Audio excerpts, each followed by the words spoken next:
Comment élever les pentades? Alors voilà ce dont nous allons discuter cet après-midi. Alors bonjour, j'espère que vous vous portez très bien. J'espère que tout se passe super bien dans vos différents cheptels. Alors sur cette chaîne, nous développons des outils qui vont vous permettre de vite rentabiliser dans vos fermes. Il s'agit des outils de formulation alimentaire et des outils de gestion, que ce soit pour le porc, les lapins, les pondeuses, les poulets de chair, les poulets Goliath, etc. Et si vous êtes intéressé par ce genre d'outils qui vous permettre de vite rentabiliser dans vos fermes, n'hésitez pas à aller dans la partie description. Vous verrez une liste de nos différents outils que nous avions déjà créés. Et vous pouvez aussi vérifier, aller voir nos anciennes vidéos. Vous verrez comment utiliser ces outils-là pour faire des formulations alimentaires ou pour gérer votre ferme. Alors aujourd'hui, nous allons parler de l'élevage des pentades. Alors si vous êtes nouveau sur cette chaîne, n'hésitez pas à vous abonner et à cliquer sur la cloche de notification pour ne rater aucune de nos nouvelles vidéos. Alors si la thématique de cette vidéo vous plaît, n'hésitez pas à nous laisser un pouce bleu. Cela nous permettra nous boostera à mettre en ligne ce genre de vidéos prochainement. Alors, comment élever les pentades? Prisée pour sa viande goûteuse, la pentade peut être élevée en basse-cour au même titre du moins que le coq et la poule. Elle a toutefois besoin d'une attention particulière parce que c'est un gallinacé relativement fragile. Il est de plus déconseillé de l'élever qu'une seule pentade puisqu'il s'agit d'un animal grégaire, c'est-à-dire vivant en groupe. Bruyante, elle est plutôt recommandée aux personnes qui disposent d'un espace en campagne à l'écart des habitations voisines. Découvrons ses caractéristiques et quelles sont les meilleures conditions pour réussir un élevage de pentades. Alors, nous ne pouvons pas parler de l'élevage des pentades sans parler de ces différentes espèces. Alors, nous allons parler maintenant des différentes espèces de pentades. Pentade est un terme qui désigne des oiseaux originaires d'Afrique appartenant à la famille des Numididés et à l'ordre des Galliformes. Il en existe différentes espèces noires, de pucerons, etc. Vous devez donc savoir qu'il y a des pentades sauvages, des pentades communes et des pentades mitrées. Et quand je parle de pentades communes, je voudrais parler de pentades domestiques. Alors nous allons parler des caractéristiques physiques de ces pentades domestiques. Ce gallinacé, qui peut mesurer jusqu'à 65 cm de hauteur, possède un joli plumage, parfois bleu, mais plus fréquemment gris, ponctué de points blancs. Le mâle et la femelle, que l'on désigne indistinctement par le terme pentade, sont assez semblables physiquement. La tête ornée de papillons, plus développée chez le mâle, et d'un casque, est petite et dégarnie de plumes. L'espérance de vie de la pentade domestique est de 8 ans. Parlons à présent de la reproduction de la pentade.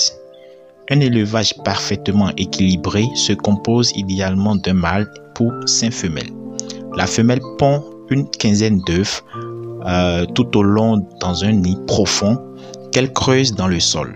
Chaque œuf pèse au maximum 45 grammes. Elle ne les couvre pas. Si l'on souhaite élever des pentados dans sa basse-cour, il est donc impératif de recourir à une couveuse artificielle pour permettre l'incubation des œufs de pentade qui durent 24 jours. Toutefois, après l'éclosion, le mâle et la femelle se partagent l'éducation de leurs petits. Et il y a d'autres éleveurs qui élèvent aussi des poulets locaux en plus des pentades. Étant donné que les pentades n'arrivent pas à faire la couvaison de leurs œufs, ils mettent ça sur la poule locale pour qu'elle les couvre. Parlons à présent de la santé des pentades. Ce gallinacé présente une certaine fragilité, du moins lorsqu'il est juvénile et qu'il vit hors de son environnement d'origine. C'est en effet chez les pentados que les éleveurs déplorent le plus haut taux de mortalité, mais les adultes sont aussi à surveiller de près. Son élevage, la méliagriculture, n'est donc pas facile car il faut veiller à ce que les pentades ne souffrent pas de la chaleur, du froid ou encore des méfaits des vents forts. Il leur faut suffisamment d'espace, une nourriture équilibrée, de l'eau toujours très propre. Il faut donc leur donner des alimentations équilibrées. Donc pour les éleveurs qui aimeraient faire de cette activité une génératrice de revenus, vous devez donner des aliments, de l'alimentation adaptée à leurs besoins nutritionnels. Nous avons les pentardos démarrage, les pentardos croissance et les pentardos finition du moins si vous voulez, et les pentardos reproduction. Alors vous devez connaître les différents besoins nutritionnels de ces étapes de production, de ces phases de production pour pouvoir pousser votre production. Alors, il faut donc leur donner une alimentation équilibrée. C'est pas juste faire le mélange des trucs là, des différentes matières premières, que ce soit le maïs, le sorgho et tout, mais connaître quelle quantité donner pour que tout le mélange que vous avez eu à faire avec les matières premières réponde aux besoins nutritionnels des pentades. Alors, nous poursuivons avec les maladies des pentades. Les maladies susceptibles de disséminer un élevage de pentades et qui touchent essentiellement les spécimens adultes sont par exemple les parasitoses en tout genre, car ces volatiles sont sensibles aux tiques, aux poux, aux puces, aux mites, etc. Nous avons la bursite, nous avons la variole aviaire et la maladie de Newcastle. En revanche, il n'y a rien qui pose problème en termes de nourriture puisque la pentade est omnivore. Elle doit disposer d'herbage, de grains de blé, de maïs germé, de baies, d'insectes, d'eau potable du moins, saine et propre.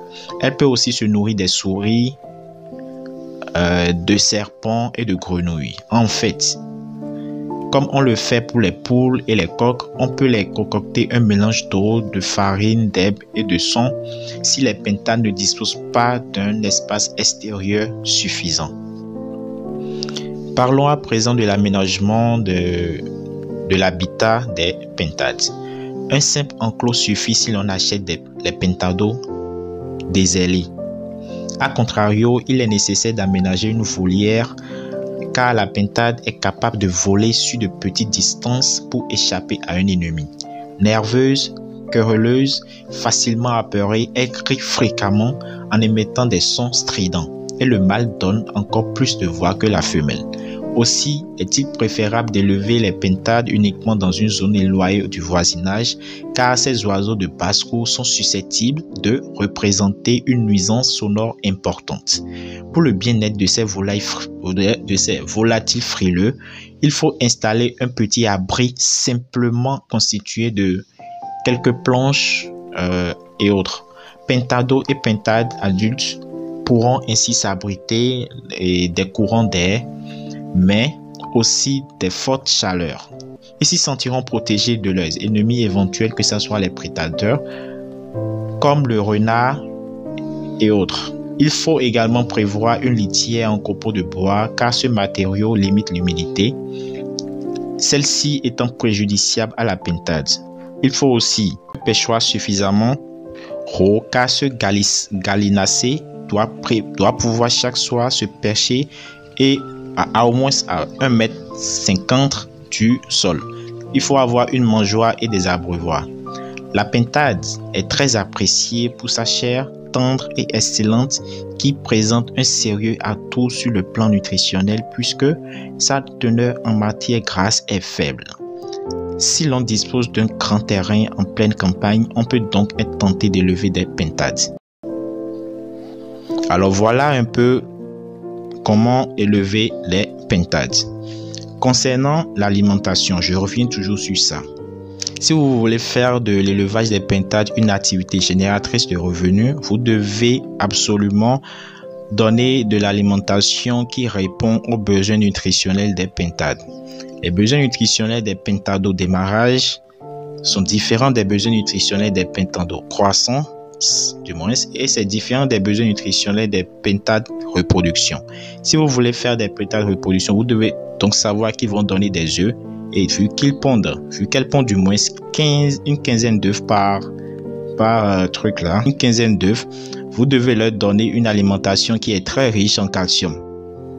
Alors, si on vous dit de donner une alimentation qui est très riche en calcium, vous mettez juste un aliment dont le calcium est trop fort, mais vous ne connaissez pas la quantité qu'il faut. Et après, lorsque vous leur donnez ça, vous constatez qu'il y a baisse de ponte, par exemple, où vos pentades ne pondent plus. raison pour laquelle il faut donner une alimentation qui est bien adaptée à vos sujets. Alors nous voici à la fin de cette vidéo, j'espère que cela vous a plu et si vous êtes intéressé par ce genre de vidéos, n'hésitez pas à nous laisser un pouce bleu, ça nous permettra de savoir si ces vidéos vous plaisent ou pas et à nous laisser un commentaire aussi. Alors si vous êtes nouveau sur la chaîne, n'hésitez pas à vous abonner et à activer sur la cloche de notification pour ne rater aucune de nos vidéos. Si vous êtes aussi intéressé par nos différents outils que nous avons déjà créés sur le lapin, les porcs, les poulets de chair, les poulets Goliath, les poissons et autres, n'hésitez pas à aller dans la partie description, vous verrez une liste de nos outils que nous avions créés et cela vous permettra de créer, d'être plus rentable dans votre cheptel cunicole. Alors, passez une très bonne soirée. Bye bye.